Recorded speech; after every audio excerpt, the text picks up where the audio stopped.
प्यारे बच्चों, अब हम theme of the poem or it may be theme of any chapter. We can start this question from such beautiful lines. Here is the theme, how to write it. I am dictating it for you. Theme writing. This poem का नाम लिख दीजिएगा, is the beautiful creation by the mighty pen of the world famous poet. आगे poet का नाम। ये कविता एक बहुत बढ़िया रचना है, एक बहुत ताकतवर सशक्त लेखनी के द्वारा। माइटी पेन माने ताकतवर लेखनी, माइटी पेन ताकतवर लेखनी, सशक्त लेखनी, जिसमें से बहुत अच्छी अच्छी रचनाएं निकलती हैं। Of the world famous poets, बहुत ही विश्व प्रसिद्ध कवि द्वारा। आगे कवि का नाम आपने लिख दिया। Poem is short in size but lofty in thought. कविता आकार में छोटी, विचार में ऊंची है। हाँ जी, छोटी आकार में, ऊंची विचार में। It's subject is earthly and thought provoking. बच्चों, जितनी भी आपकी कविताएं हैं वो धरती से जुड़ी हुई हैं। हमारे धरती से जुड़ी हुई का क्या मतलब है? आपके जीवन से जुड़ी हुई हैं, कहीं ना कहीं आपके जीवन को प्रभावित करती हैं। तो मैंने लिखा है it's subject is earthly and thought provoking, और आपके विचारों को उभारती हैं, आपके विचारों को प्रभावित करती हैं, आपके विचारों आपको सोचने पे मजबूर करती हैं। थॉट प्रोवोकिंग का मतलब ये होता है कोई भी विषय जो आपको सोचने पे मजबूर कर दे, उसको क्या कहते हैं? Thought provoking. Language is simple and lucid. भाषा स्पष्ट भी है और बहुत सादा है। आपकी किसी भी पोएम की भाषा बहुत डिफिकल्ट नहीं है। It has a universal appeal. इसका संदेश पूरे विश्व को है, इसका पोएम का। And lesson to the reader, और ये पढ़ने वाले के लिए एक लेसन है कि वो उससे बहुत कुछ सीख सकते हैं। सो बच्चों, आप अपने कहीं भी थीम लिखना है किसी पोइम का, तो आप इसको इन्हीं शब्दों से शुरुआत कर दीजिए। सेकंड पैरे में जो आपकी पोइम में थीम है उसकी कुछ लाइनें लिख सकते हो। आपका एक बहुत ही शानदार प्रश्न का हल हो जाएगा। ठीक है, अगर ये किसी चैप्टर का थीम है तो पोइम की जगह पे आप चैप्टर लिख सकते हो। For example, this chapter, poet की जगह पे writer, this chapter named is the beautiful creation by the mighty pain of the world famous writer. Poem की जगह पे क्या लिखोगे? This chapter is short in size. हाँ जी, बाकी का सारा यही लिख सकते हो आप, और आपको मिल जाएगा, सामग्री मिल जाएगी कि आपने कैसे स्टार्ट करना है। अब मैं आपको बच्चों बताऊंगा कि शॉर्ट आंसर टाइप क्वेश्चंस, छोटे छोटे क्वेश्चन होते हैं, लेकिन इनके जब आप आंसर देते हो तो आपको मार्क्स जो हैं मैथमेटिकली आते हैं, पूरे नंबर आ जाते हैं। अगर इनमें कोई गलती रह जाए या आप गलती कर दो तो आपका नंबर कट जाता है, या एक में से एक नंबर आ जाएगा, दो में से दो नंबर आ जाएंगे।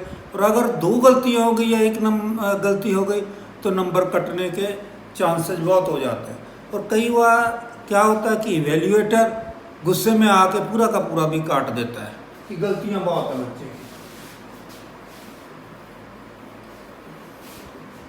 मैंने बच्चों आपका जो चैप्टर है हसंज अटेंडेंस प्रॉब्लम, उसमें से 3-4 क्वेश्चंस लिए हैं। ठीक है, कि उनको कैसे लिखना है, तो I am writing it for you. First question है, what is the narrator's profession? What is the narrator's what is the narrator's profession?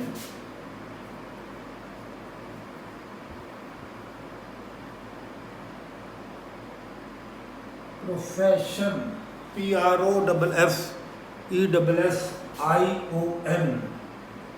Profession. ठीक है। सेकंड क्वेश्चन है, what was Hasan's problem? Hasan की क्या प्रॉब्लम थी? ठीक है, what was Hasan's problem? Why were Hasan's parents called to school? Third question मैंने लिया है, why was Hasan's parents called to school? School क्यों बुलाया गया था मैंने? ठीक है, why were Hasan's parents called to school? Called to school, sorry बच्चों, कॉल्ड टू स्कूल। ठीक है। लास्ट क्वेश्चन है, why did the parent teacher meeting end fruitlessly? Why did parent teacher meeting and fruitlessly? बच्चों ये 3 क्वेश्चंस मैंने 4 questions लिए हैं। जब आपने शॉर्ट आंसर टाइप क्वेश्चंस लिखने हैं, कभी भी इररेलेवेंट मत लिखो, बहुत लंबा मत लिखिए, टू द पॉइंट लिखिए। और कुछ भाग जो है आपने क्वेश्चन में से ही लिख देना है, और जो हिस्सा क्वेश्चन में से आंसर में लिखना है वो कभी भी गलत ना करिए। फॉर एग्जाम्पल फर्स्ट है, what is the narrator profession? Narrator का जो कहानी बयान कर रही है उसका जॉब क्या था, वो क्या काम करती थी? तो हमने क्या कह रहा है कि नरेटर का प्रोफेशन है, नरेटर्स प्रोफेशन इज टीचिंग। आगे लिख देते हैं टीचिंग कंप्यूटर। ठीक है, teaching computer.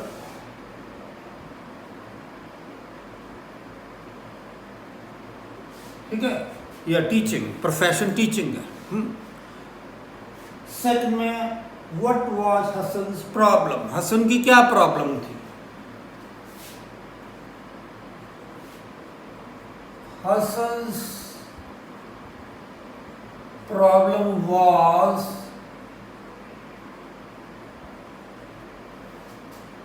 that he did not like to attend classes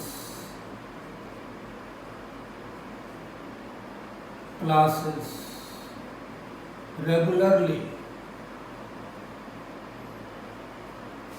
प्यारे बच्चों, आपने देखा होगा कि पहला क्वेश्चन जो था इज में था, तो मैंने यहाँ इज में स्टार्ट किया, यहाँ वॉज में था तो मैंने वॉज में स्टार्ट किया। इसका अर्थ ये है कि क्वेश्चन जिस टेंस में हो आंसर उसी में देना शुरू कीजिएगा। Why was Hasan's parents called to school? क्यों उनके पेरेंट्स को बुलाया था? हसन्स के पेरेंट्स को इसलिए बुलाया था, ये हम शुरुआत करेंगे। हसन्स पेरेंट्स वो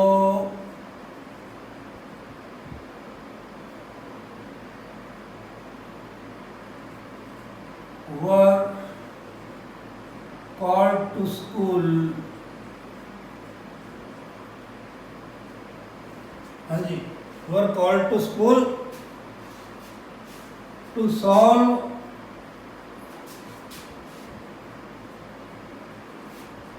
Hassan's problem of irregular attendance, irregular attendance जो थी उसकी, उसलिए उसे बुलाया था. He was not punctual.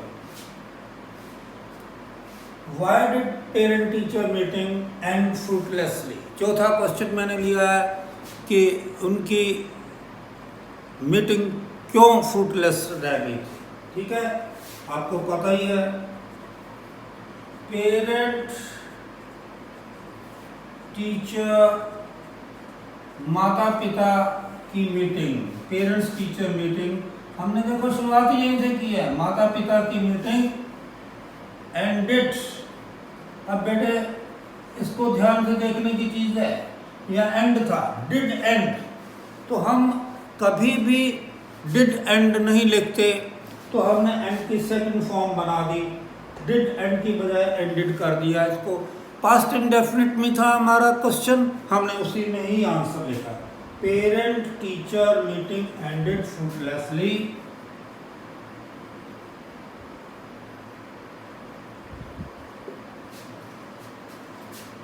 It could not improve Hassan's habit of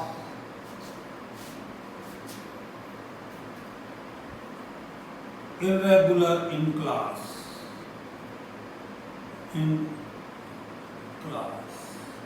So बच्चों, आपने ये देखा कि कुछ हिस्सा जो है जब हम आंसर देते हैं शॉर्ट क्वेश्चंस का, वो क्वेश्चन में से ही लिखना होता है.